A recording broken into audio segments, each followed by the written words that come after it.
Salut à tous, on se retrouve pour une vidéo spécialement consacrée au Bayer Leverkusen de Xabi Alonso et on va voir comment ils sont entrés dans la légende. Alors en soi, la saison n'est pas terminée, mais ils sont déjà champions de Bundesliga devant le Bayern Munich qui a dominé cette compétition pendant plus d'une décennie, surtout qu'ils le font en étant encore invincibles pour l'instant. Ils n'ont toujours pas perdu le moindre match et sont toujours en lice en Coupe d'Allemagne comme en Europa League. On verra s'ils vont réussir à rester invincibles, s'ils vont faire un doublé ou un triplé, ça va être très intéressant, mais dans tous les cas, c'est déjà une saison mémorable. C'est le premier titre de Bundesliga de leur histoire et ils le font avec la manière, avec 12 points d'avance pour l'instant sur le Bayern Munich, donc c'est complètement dingue et avec un jeu aussi qui est très marquant. Déjà, on va commencer en parlant de Xabi Alonso parce que c'est l'homme clé de ce projet-là et quoi de mieux que de rappeler le résumé qu'a fait Mourinho à son égard. Il disait tout simplement que Xabi Alonso a eu comme papa un ancien joueur et entraîneur. Donc il a tout de suite été baigné dans le football. Et ensuite, quand il est devenu joueur, il a joué au Real Madrid en étant coaché par José Mourinho, à Liverpool en étant coaché par Rafael Benitez et au Bayern Munich en étant coaché par Pep Guardiola. Donc là, évidemment, il a connu de grands coachs avec des philosophies différentes dans différents championnats, différentes cultures. Donc évidemment que c'est très enrichissant. Et puis, c'est un joueur qui a accompli une grande carrière, mais qui a basé ses performances sur son intelligence de jeu, sur sa vision aussi, et par rapport à ses qualités, tout simplement de compréhension. Tout ça, ça a fait qu'il a été un joueur vraiment différent de la plupart des autres. Et donc, tout ça fait dire qu'il a tout pour devenir un grand coach. Aujourd'hui, ça se confirme, on voit clairement qu'il a de grandes capacités et j'aimerais dire dans un premier temps qu'on voit dans son jeu de grandes influences de Pep Guardiola. On le voit déjà par rapport notamment à son système offensif où il utilise les 5 couloirs. Il porte beaucoup d'importance à la largeur. On voit aussi qu'il n'hésite pas à faire jouer un faux numéro 9. C'est un coach qui aime beaucoup avoir la possession, mais jouer très haut sur le terrain, mettre un pressing en place, un contre-pressing aussi. Donc par rapport à tout ça, on voit clairement l'influence. Ça, il ne s'en cache absolument pas. Maintenant, il y a quand même des choses différentes. Déjà par rapport à son management, pour moi, il me rappelle aussi un petit peu José Mourinho dans ses meilleures années, dans le sens où c'est un coach déjà qui reste souvent très calme, qui gère la situation, qui a confiance en son plan et qui va s'y tenir. Et c'est un coach qui est assez proche de ses joueurs, qui arrive à les titiller, mais surtout qui arrive à tirer le meilleur d'eux dans les moments les plus importants, dans les gros matchs, et ça, c'est très fort de sa part. Ensuite, par rapport au point de vue tactique, j'ai parlé des influences de Pep Guardiola, mais pour moi, ce qui fait sa différence, c'est surtout qu'il arrive à apporter d'autres choses dans son jeu. Parce qu'en soi, il y a beaucoup de coachs aujourd'hui qui s'inspirent de Guardiola parce que c'est la référence dans le football mondial, mais lui, on voit des subtilités. Déjà pour commencer, si on veut comprendre qui est Xabi Alonso, il faut tout simplement se dire que c'est un coach qui s'adapte très souvent à son adversaire. Déjà, un exemple pour moi qui est très parlant, c'est par rapport à son utilisation du poste de numéro 9. Cette saison, il a utilisé dans un premier temps Victor Boniface, mais il a beaucoup fait de changements. On a vu Patrick Schick aussi, Lozek et Iglesias qui sont des purs numéro 9. Ok, mais on a vu d'autres profils complètement différents, comme par exemple Yacine Adli, qui a la capacité de dribbler dans les petits espaces, de prendre la profondeur, et c'est surtout un joueur qui a l'habitude de jouer avec un attaquant devant lui. Et là, c'est un petit peu différent par rapport à ce que Xabi Alonso lui a demandé. Ensuite, on a vu aussi Florian Wirtz jouer à ce poste-là, mais plutôt en tant que faux numéro 9. Et là, c'est totalement différent. Et la même chose pour Hoffman aussi, qui a eu ce rôle. On comprend tout simplement que Xabi Alonso utilise déjà tout son effectif, tous ses joueurs, leur donne un rôle important. On voit aussi des fois qu'il fait même des duos d'attaquants, comme par exemple Boniface et Patrick Schick, qui jouent en même temps, alors que c'est deux profils assez similaires, mais il arrive quand même à les faire jouer. Et tout ça nous fait dire tout simplement que, comme je vous l'ai dit, il s'adapte forcément aux adversaires auxquels il est confronté et il arrive tout simplement à utiliser tous les profils et à en tirer le meilleur. Maintenant, en dehors de ça, il y a quelque chose vraiment que je trouve intéressant chez Xabi Alonso, c'est le fait qu'il joue avec un jeu de position. Comme beaucoup de coachs le font aujourd'hui, c'est vraiment le système qui marche le mieux, on va dire, qui est le plus compétitif à l'heure actuelle. Maintenant, là où il y a un petit changement, c'est que lui, il n'a pas non plus un système très hybride. On voit aujourd'hui beaucoup d'équipes jouer par exemple avec un 4-4-2 sans ballon et avec ballon un 3-2-2-3. C'est ce qu'on voit le plus avec des équipes comme Arsenal, Manchester City, le Barça, etc. Lui, il a vraiment son 3-4-3 qui est ancré et à la limite, ce qui peut se passer, c'est qu'il y aura un 3-2-5 en phase offensive, mais c'est simplement les pistons qui vont jouer un peu plus haut et utiliser la largeur au maximum. Maintenant, il n'y a pas non plus un joueur qui va commencer en tant que latéral droit pour passer au milieu de terrain ou quoi que ce soit. Il n'y a pas vraiment beaucoup de changements qui demandent des compensations. Et c'est là où il est un petit peu fort. Et puis, il y a des joueurs qui apportent beaucoup offensivement comme défensivement.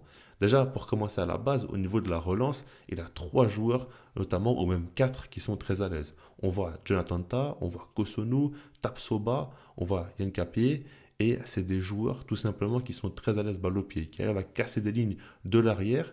Et ensuite, ce qui est fort, surtout par rapport à ses ailes, par rapport à son occupation, c'est qu'il joue avec des pistons et il leur demande quand même beaucoup de choses. Parce qu'avec ballon, ils deviennent des ailiers, donc Grimaldo et Frimpong ont un rôle très important au niveau des attaques de l'équipe, mais défensivement, ils vont aussi reculer et faire beaucoup d'efforts avec une grosse activité. Mais ce n'est pas non plus les pistons comme par exemple on voit à l'Inter Milan où ils doivent occuper toute la largeur. Non, c'est pas non plus dans ce style-là, c'est surtout des joueurs vraiment qui vont être utilisés dans les meilleures conditions offensivement, mais qui vont être protégés par la défense à 3 derrière pour pouvoir avoir le moins de travail défensif à faire et le moins de 1 contre 1 à gérer au possible.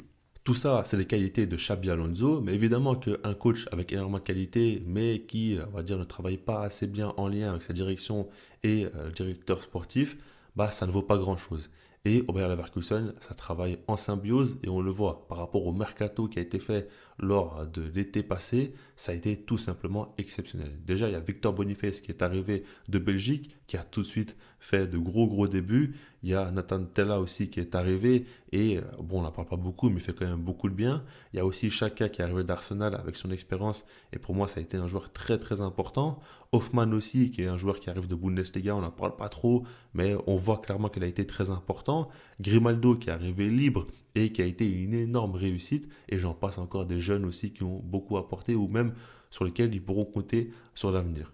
Tout ça sans oublier que Moussa Diaby est parti lors de ce mercato-là. On n'en parle même plus, on fait comme si de rien n'était parce qu'on ne remarque même plus son absence au vu des performances folles de son équipe. Mais c'était un joueur très important et c'est un joueur très fort qui réussit très bien à Aston Villa. Donc tout ça, il faut bien se dire que tout est calculé, tout est très bien préparé et on arrive à donner les profils manquants à Xabi Alonso parce que c'est un coach qui a des idées de jeu très claires et qui sait exactement ce dont il a besoin.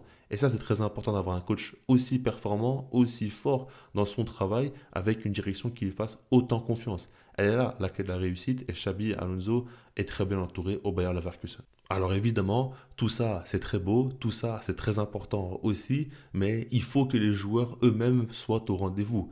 Et dans cette équipe-là, il y a des joueurs tout simplement qui ont fait une saison exceptionnelle dont il faut en parler. Déjà, Florian Wirtz. Oh là là.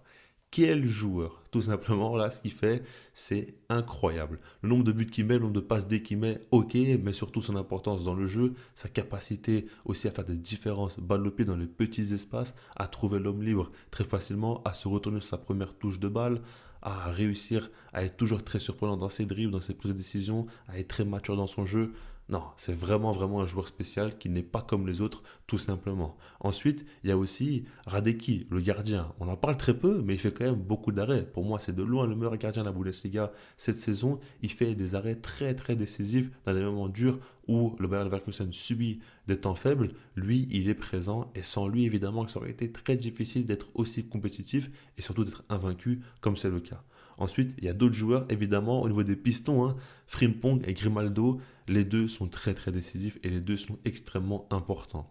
Si on voit que Xabi Alonso peut jouer avec un système où, comme je vous l'ai dit, il n'y a pas vraiment beaucoup de joueurs qui ont un rôle hybride et ça nécessite donc moins de compensation et plus de clarté défensive, on va dire, quand l'équipe n'a pas le ballon, bah c'est grâce à des joueurs comme ça qui sont très forts offensivement, mais qui défensivement aussi t'apportent beaucoup. Donc, tu as un équilibre qui est créé et tu as vraiment un jeu qui est beaucoup plus simplifié. Ça fait la différence par rapport aux autres équipes du football moderne d'aujourd'hui. Et puis pour terminer, il y a Xhaka qui est pour moi vraiment un joueur extrêmement important, un joueur qui a de l'expérience, mais un joueur aussi qui comprend très bien le jeu, qui donne les consignes, qui a du leadership et qui est très bon autant défensivement qu'offensivement pour organiser le jeu, pour marquer des buts importants, pour se sublimer lors des gros matchs aussi. Non, vraiment, c'est un joueur qui fait la différence. Après, je pourrais encore en citer d'autres, évidemment, parce qu'il y en a beaucoup, des joueurs qui sont très performants, comme par exemple Tapsoba aussi, que je trouve vraiment extrêmement impressionnant défensivement. Maintenant, là, j'ai cité surtout les joueurs pour moi qui sont les plus importants dans le système de Xabi Alonso. Et après, évidemment que quand une équipe est performante, quand il y a de la confiance qui règne, bah, tous les joueurs se subliment. Regardez par exemple Hendrich aussi au milieu de terrain, il a été sélectionné avec l'Allemagne, il commence à s'imposer. C'est un numéro 6 vraiment qui est très performant et qui monte aussi beaucoup en puissance, mais ce n'est pas le seul. Et tout ça, c'est évidemment parce que le contexte favorise aussi les joueurs dans leur performance.